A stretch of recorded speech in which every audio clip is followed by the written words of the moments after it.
po sa inyo, Kagawad Marcelo.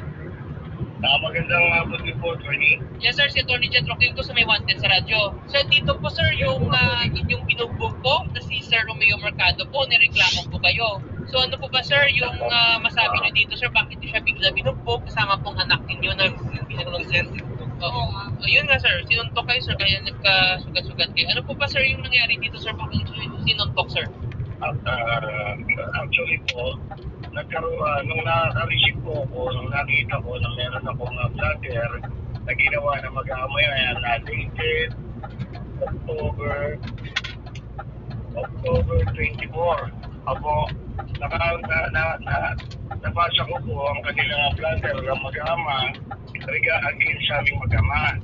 So ngayon, kinabukasan po, nagpasumon po ako para ipatawag sila mag-aarap para talig.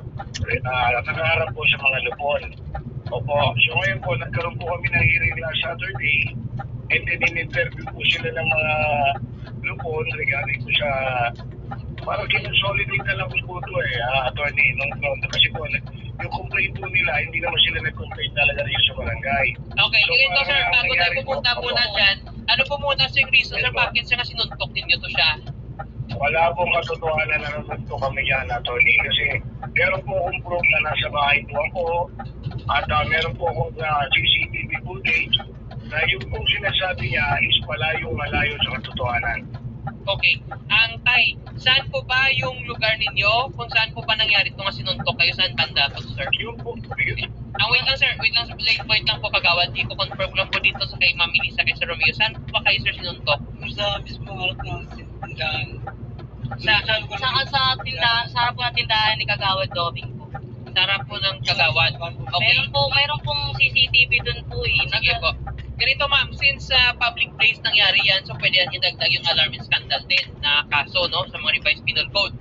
So ito ma'am, we will coordinate po. Ang nilakad yun ang pagbato sa PNP? Opo, nagtumingi na po kami ng tulong na po sa medical liga, nakapunta na po kami ng Karami, tapos nakapagpunta na po rin po kami sa headquarters sa UN. May medical report? Asan kami nakuhan? Tapos meron na rin pong police report po. Yung po kasi pumunta ko kasi kami sinasabi po ni Kagawad, pumunta kami noong Saturday. Okay. Wala naman pong nung nagano po kami, wala naman pong kumbaga Kagawad po nakakumarap. Okay. Siya lang po, tsaka yung mga lupon lang po ang nando doon.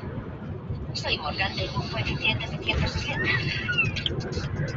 Así es, señor interior de Correcto, por eso. Nakakumarap. Siya lang po, tsaka yung mga lupon lang po ang nando doon. Okay. Ganito po yan ma'am. So since possibly ma'am, depende po sa medical report, baka ma'am mag-consider kung less